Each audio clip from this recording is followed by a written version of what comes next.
Here's a remarkable story. Imagine being cut off from your family for almost 50 years.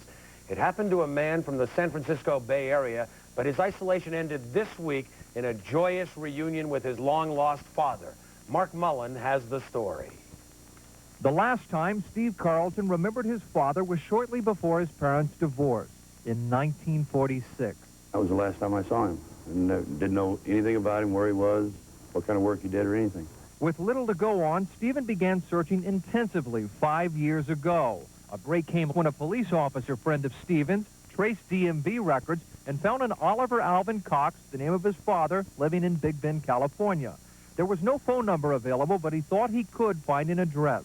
I called up the post office and I said, I wonder if you can give me some help. And she said, well, I'll see what I can do. That's why I'm trying to find my dad that I haven't seen in 47 years. And she says, well, what was his name? And I said, Alvin Oliver Cox. And she hesitates for a few seconds and says... What Stephen did not realize was that the postal clerk in Big Bend, by sheer coincidence, was a relative. And she came back on the phone and says, I'm your sister. My name is Dorinda. My dad, I haven't seen him 47 years. You got him looking. He just looked over here. Stephen learned that his dad, a truck driver, had also been searching for him for 35 years. At a Reading truck stop, Stephen waited to surprise his father he had not seen in almost 50 years.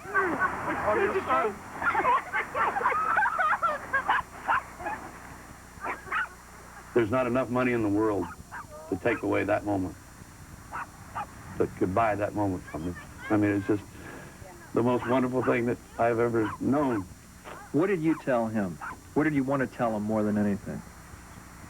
That I loved him, and I don't care what's happened in the last 47 years, I still love him, and as long as he wants me, I'll be his son, and I want him to be my father. Father and son now plan to spend lots of time together to catch up. In many ways, both men say that their life began this weekend when they found each other.